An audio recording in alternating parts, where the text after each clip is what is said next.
ఖచ్చితంగా కాలం గుణపాఠం నేర్పిస్తుందని కూడా నేను ఈ సందర్భంగా తెలియజేస్తా ఉన్నాను. ఇక విద్యార్థులకైతే ఎన్ని మాటలు చెప్పిరో మీకు తెలుసు.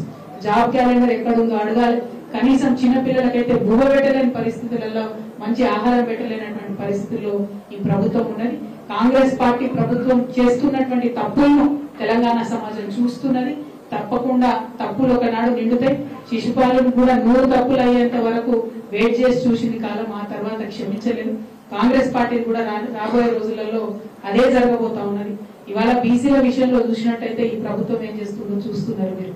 ఆనాడు కేసీఆర్ గారు ఓపెన్ గా ట్రాన్స్పరెంట్ గా 52% బీసీలు ఈ రాష్ట్రంలో ఉన్నారని చెప్పి లెక్కలు తేల్చి చెప్తే, ఇప్పుడు వచ్చినటువంటి రేవంత్ రెడ్డి గారి ప్రభుత్వం కనీసం లెక్క పెట్టడం కూడా రాకుండా, శాస్త్రీయంగా లెక్కలు చేయకుండా తప్పుదో పట్టిస్తూ బీసీల సంఖ్య తక్కువ చేసి చూపించడం అనేది నిజంగా కూడా శోచనీయం.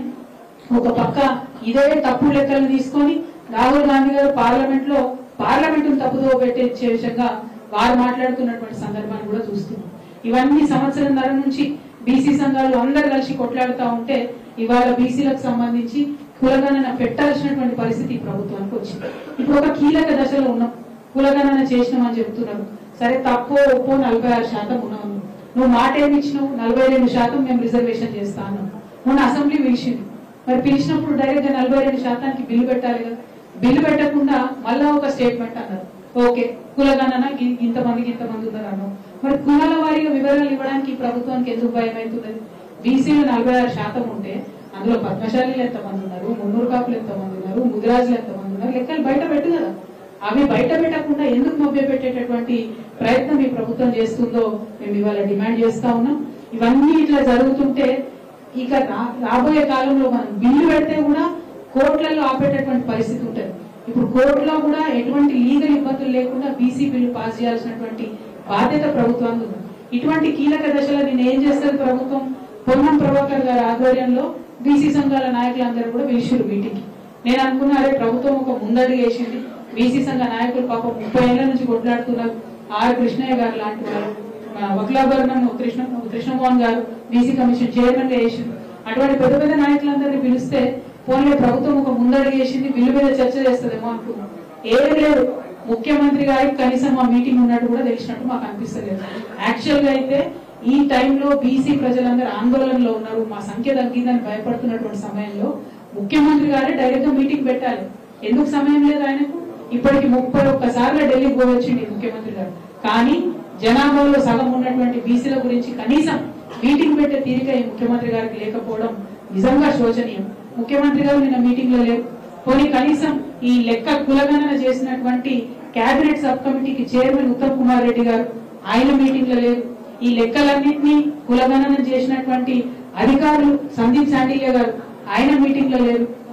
మరి బీసీ సంఘం నాయకులందరూ పిలిచి మీరు లెక్కలు చెప్పలేదు, మీ ప్రభుత్వం ఏం చేస్తుందో చెప్పలేదు, ముందడుగు ఎట్లేస్తాం, బిల్లు పెడతామా పెట్టతామా చెప్పలేరు. మరి ఎందుకోసం పిలిచినట్టు? నేనైతే అనుకుంటున్నా, కేవలం ఈ బీసీ ఉద్యమం చేస్తున్నటువంటి ఇంత సీనియర్ నాయకుల్ని నిన్న పిలిచి కనీసం ముఖ్యమంత్రి గారు మాట్లాడకపోవడం అంటే వారిని అవమానించడం తప్ప ఇంకొకటి కాదు. ఇది చాలా దారుణం. ముఖ్యమంత్రి గారు తప్పకుండా తక్షణమే రివ్యూ పెట్టాలి. మొత్తం కులాల వారీగా సంఖ్య ఎంత ఉందో బయట పెట్టాలి. బిల్లు ఎప్పటి లోపల తీసుకొస్తారో చెప్పాలి. ఆ బిల్లుకు సంబంధించి ఈ వివిధ కుల సంఘ నాయకులతోని చర్చలు జరపాలి. అట్లానే లీగల్ ఎక్స్పర్ట్స్ తోని కూడా చర్చలు జరపాలని ఈ సందర్భంగా నేను డిమాండ్ చేస్తా ఉన్నాను. మరి మీరు చూస్తే కేసీఆర్ గారు ట్రాన్స్పరెంట్ గా ఉన్నట్టుగా లెక్కలు చెప్పినారు. రేవంత్ రెడ్డి గారు తప్పుడు లెక్కలు చెప్తున్నారు. ఇంకో పక్క ఇచ్చినటువంటి ఏ ఒక్క మాట కూడా ఫుల్ఫిల్ చేసేటటువంటి పరిస్థితి లేదు. కేసీఆర్ గారి పాలనకు రేవంత్ రెడ్డి గారి పాలనకు ఎంత తేడా ఉందంటే, కేసీఆర్ గారి పాలన ఐఫోన్ లాగా ఉంటే రేవంత్ రెడ్డి గారి పాలన చైనా ఫోన్ లెక్క ఉన్నది. ఐఫోన్ కు చైనా ఫోన్ కి ఎంత తేడా ఉంటుందో కేసీఆర్ గారికి రేవంత్ రెడ్డి గారికి అంత తేడా ఉన్నది. అంటే సూపుకు బానే ఉంటది కానీ ఏం పనిచేయదు అన్నట్టు అటువంటి పరిస్థితి ఉన్నది. మాటలు ఇచ్చి బీసీల ఓట్లు వేయించుకొని ఇవాళ బీసీలను మోసం చేస్తున్నటువంటి కాంగ్రెస్ పార్టీని చరిత్ర క్షమించదు, బీసీలు క్షమించరు. వారికి ఎవరు లేరు, వారి పక్షాన మాట్లాడారు అనుకుంటున్నారేమో. మేమందరం కూడా అండగా నిలబడి ఉన్నాం. ఖచ్చితంగా బీసీలకు మీరు ప్రామిస్ చేసినటువంటి 42% ఇచ్చే వరకు కూడా తగ్గేదే లేదు. ఖచ్చితంగా ఉద్యమాన్ని ముందుకు కొనసాగిస్తాం. మరో తెలంగాణ ఉద్యమంలాగా పోరాటం చేయడానికి బీసీ బిడ్డలందరూ కూడా సిద్ధంగా ఉండాలని చెప్పి ఈ సందర్భంగా పిలుపునిస్తా ఉన్నాం. బీఆర్ఎస్ పార్టీ కార్యకర్తలు మనకు నాయకులు అన్నది ఎప్పుడు కూడా లెక్కలో లేనటువంటి విషయం. తెలంగాణ ఉద్యమం జరిగినప్పుడు కూడా పెద్ద పెద్ద నాయకులు లేరు మనకు.